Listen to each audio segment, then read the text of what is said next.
नमस्ते, सदावत सले मातृभूमि, जय हिंद दोस्तों। स्वागत है आप सबका टेक्निकल अस्ट में। शुरू करते हैं आज के डिफेंस समाचारों को।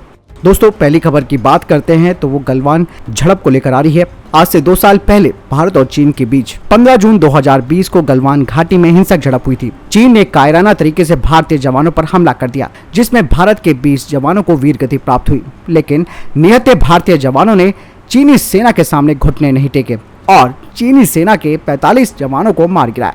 कई घंटों तक चली इस हिंसक झड़प में भारत के इन वीर जवानों का शौर्य देखकर दुश्मन की रूह कांप उठी थी। चीन की सेना के साथ लड़ते हुए वीर गति को प्राप्त होने वाले कर्नल संतोष बाबू को मरणोपरांत महावीर चक्र से सम्मानित किया गया। आज 15 जून को पूरा देश उन तमाम वीरों को याद कर रहा है जिन्होंने सीमा की रक्षा करते हुए अपने प्राणों की आहुति दी। दोस्तों, गलवान हिंसा के बाद से चीन समझ गया था कि भारत के वीरों का शौर्य, और तब से चीन ने फिर किसी तरीके का दुस्साहस नहीं किया भारतीय सेना से भिड़ने का। वीर गति को प्राप्त हुए उन 20 जवानों को हमारी तरफ से भावविहीन श्रद्धांजलि और शत-शत नमन। बढ़ते अगली खबर की तरफ, जो कि एनएसए अजीत डोभाल जी को लेकर आ रही है। राष्ट्रीय सुरक्षा सलाहकार अजीत डोभाल जी गृह मंत्रालय के वरिष्ठ अधिकारियों के साथ अहम बैठक कर रहे हैं।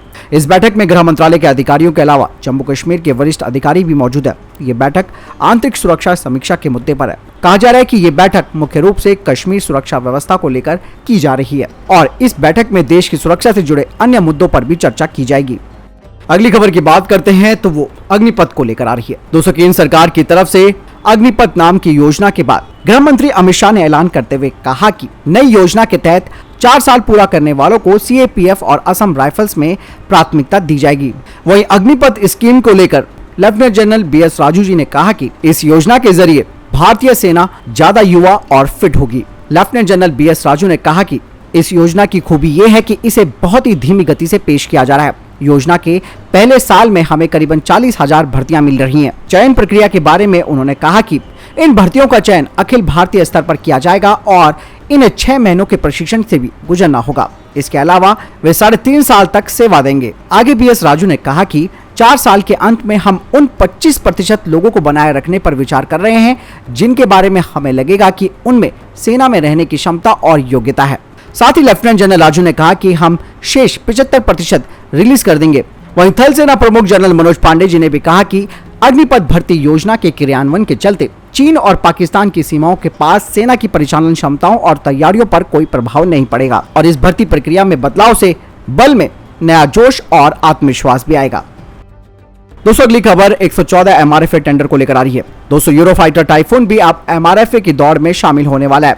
दरअसल मैं आपको बताना चाहूंगा कि डसॉल्ट एविएशन का राफेल और यूरोफाइटर टाइफून पहले एमआरसीए टेंडर के 2 मुख्य कंटेंडर के तौर पर चुने गए थे, जिनका टेक्निकल ट्रायल पूरा हो गया था। लेकिन यूरोफाइटर टाइफून छोटे अंतर से बाहर हो गया था। बता दें कि बिड से बाहर होने के बाद भी यूरोफाइटर ने 20% ज्यादा डिस्काउंट देने का वादा भी किया था। साथ ही साथ वो तकनीकी हस्तांतरण के साथ ट्रेनिंग और सपोर्ट और यूरोफाइटर टाइफून के निर्माण के लिए भारत में इंडस्ट्रियल पार्क भी खोलना चाहता था, लेकिन रक्षा मंत्रालय ने उस दौरान इस ऑफर को ठुकरा दिया। लेकिन अब यूरोफाइटर टाइफून 114 एमआरएफए की रिक्वेस्ट फॉर प्रपोजल का जवाब देगा, जिसे भारतीय वायुसेना इस साल के अंत में जारी करने वाली है। कहा जा रहा है कि अब इससे कीमतें कम हो सकती हैं, जिसमें कि यूरोफाइटर टाइफून राफेल से सस्ता होगा।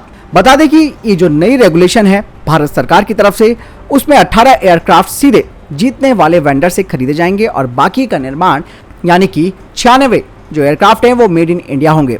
हालांकि अब इसमें ट्रांसफर ऑफ टेक्नोलॉजी का क्लॉज और ऑफसेट ऑब्लिगेशन नहीं है, जिससे कि ये जो फॉरेन के वेंडर्स हैं वे ज्यादा से ज्यादा कीमतें कम करके अपने फाइटर जेट्स को पेश करेंगे। दोस्तों, वैसे भी भारत यूरोफाइटर टाइफून को तो नहीं लेने वाला, क्योंकि डसॉल्ट का राफेल यूरोफाइटर टाइफून से काफी बेहतर विमान है। दूसरी बात यह है कि यूरोफाइटर टाइफून की जो मेंटेनेंस कॉस्ट है वो काफी ज्यादा भी है। बढ़ते अगली खबर की तरफ, जो कि डीआरडीओ को लेकर आ रही है। दोस्तों, डीआरडीओ के instrument research and development establishment ने एक टेंडर जारी किया था एयरबोर्न एप्लीकेशन के इंफ्रारेड सेंसर के फैब्रिकेशन और इंस्टॉलेशन के लिए, जिसे कि डीआरडीओ के द्वारा लीज पर लिए गए हॉक 800 टेस्ट बेड पर इंटीग्रेटेड किया जाना है। लेकिन अब हाल ही में नई रिपोर्ट्स आई है, उसमें कहा जा रहा है कि तमिलनाडु स्थित प्राइवेट सेक्टर की फर्म जाफर एरोस्पेस को ये कॉन्ट्रैक्ट मिल गया है, जिसके तहत वे इसका इंस्टॉलेशन और फैब्रिकेशन करेंगी। वहीं दूसरी तरफ डीआरडीओ की instrument research and development establishment electro optical targeting system को भी तैयार कर रहा है फाइटर जेट्स के लिए, जिसमें कि फॉरवर्ड लुकिंग इंफ्रारेड और infrared search and track functionality होगी, वो भी प्रिसीजन एयर टू एयर और एयर टू सरफेस टारगेट्स की क्षमता के साथ। यही नहीं, ये टेरेन की हाई रेजोल्यूशन जो इमेजेस है उसे भी मुहैया कराएगा। इसके अलावा डीआरडीओ सैफायर विंडो को भी तैयार करा है, जिसे प्रोडक्शन वेरिएंट्स में इस्तेमाल किया जाएगा। बढ़ते अगली खबर की तरफ, जो कि जीआरएससी को लेकर आ रही है। दोस्तों आपको बता दें कि जनवरी 2021 में 92.8 करोड़ यानी कि 92.8 करोड़ रुपए का एक कॉन्ट्रैक्ट साइन किया गया था गार्डन रीच शिप बिल्डर्स ने, जिसके तहत गार्डन रीच शिप बिल्डर ने ocean going passenger and cargo ferry vessel को लॉन्च किया, वो भी गुयाना की सरकार के लिए। बता दें कि ये 70 मीटर का वेसल है, जिसका डिस्प्लेसमेंट 1700 टन का है और इसकी जो मैक्सिमम स्पीड है वो 15 नॉट की है। ये 294 पैसेंजर्स यानी कि 294 पैसेंजर्स को एकोमोडेट कर सकता है। साथ ही इसके अंदर 14 कार, 2 ट्रक्स और 14 कंटेनर्स और कार्गो भी इसमें ले जाए जा सकते हैं। दोस्तों अगली खबर भारत, अमेरिका और इजराइल को लेकर आ रही है। अमेरिका के राष्ट्रपति जो बाइडेन के प्रशासन ने दुनिया भर में अमेरिकी गठबंधन को फिर से सक्रिय और पुनर्जीवित करने का प्रयास शुरू कर दिया है। बता दें कि इसके तहत एक ऑनलाइन शिखर सम्मेलन आयोजित होने वाला है, जिसमें भारत, इजराइल, संयुक्त अरब अमीरात और अमेरिका का नया समूह अगले महीने होने वाले शिखर सम्मेलन में शामिल होंगे। बता दें कि कोविड-19 महामारी के बाद अमेरिका अपना पहला ऑनलाइन शिखर सम्मेलन यानी कि I2U2 आयोजित करेगा। इस सम्मेलन में भारत सहित अलग अलग देशों के शीर्ष नेता हिस्सा लेंगे। इस बारे में खुद अमेरिका की तरफ से जानकारी सामने आई है। बता दें कि चारों देशों के बीच होने वाले I2U2 शिखर सम्मेलन का आयोजन 13 से 16 जुलाई के बीच होगा। ऐसा माना जा रहा है कि इस आयोजन से सभी देशों के बीच व्यापार और आर्थिक संबंधों को मजबूती मिलेगी। दोस्तों अगली खबर पाकिस्तान को लेकर आ रही है। चीन ने ऐसा चूना लगाया कि पाकिस्तान की नौसेना अब बैकफुट पर आ गई है। जहां दोस्तों पाकिस्तान अपनी समुद्री सीमाओं को मजबूत करने के सपने देख रहा है और चीन के साथ लगातार हथियारों के सौदे कर रहा है, लेकिन अब चीन ने उसकी वाट लगा डाली है। दरअसल जो मल्टी रोल फ्रिगेट्स पाकिस्तान ने चीन से खरीदे थे, उनमें कई तरीके के दोष पाए जा रहे हैं, खासकर की कंपोनेंट्स। इसके अलावा कोई सपोर्ट ना मिलना चीन की तरफ से, इसकी वजह से पाकिस्तान की नौसेना परेशान हो चुकी है।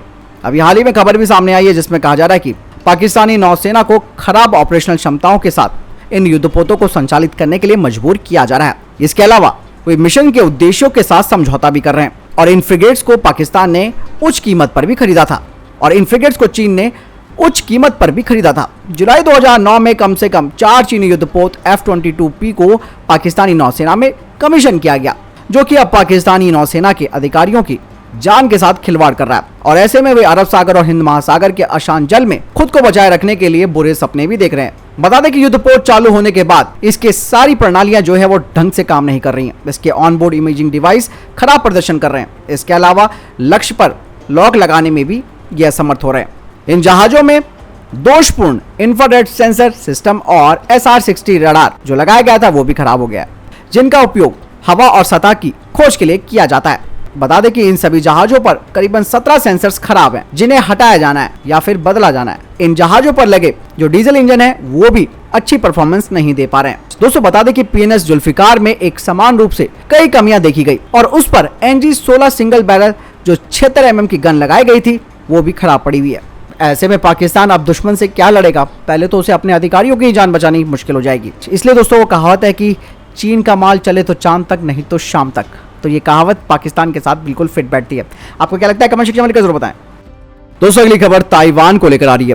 ताइवान को हर वक्त चीन का खतरा सताता रहता है। ऐसे में चीन की धमकियों के बावजूद भी और उसके खतरे से निपटने के लिए ताइवान ने स्वदेशी सुपरसोनिक मिसाइल यूनफेंग बनाने में सफलता हासिल कर ली है।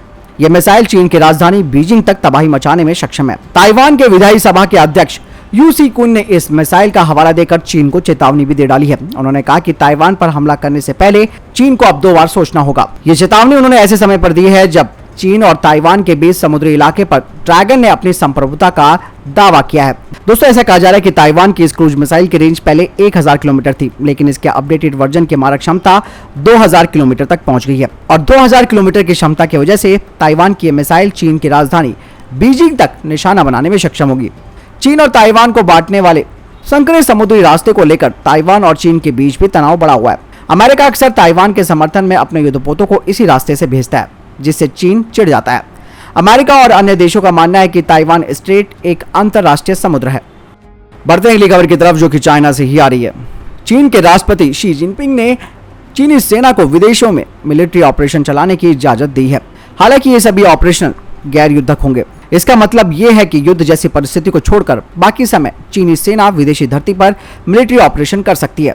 चीन का ये कदम सोलमोन द्वीप के साथ सुरक्षा संधि के बाद आया है। अब ये कहा जा रहा है कि इस कानून के बनने के बाद चीन एक स्पेशल ऑपरेशन की आड़ में ताइवान पर आक्रमण करने के लिए कमर कस सकता है। हालांकि ताइवान भी चीन का मुकाबला करने के लिए लगातार अपनी सैन्य ताकत को बढ़ा रहा है। चीनी सरकारी मीडिया के अनुसार राष्ट्रपति शी जिनपिंग ने इस आदेश पर हस्ताक्षर भी कर दिए और ये 15 जून से प्रभावी होगा। तो दोस्तों ये थे अभी तक के टॉप डिफेंस और स्पेस अपडेट। वीडियो के संबंध में कोई प्रश्न जवाब या आपका कोई सवाल है कमेंट सेक्शन में लिखकर जरूर पूछ सकते हैं। मिलता हूं नई वीडियो के साथ, चैनल जरूर सब्सक्राइब कीजिएगा। जय हिंद, वंदे मातरम।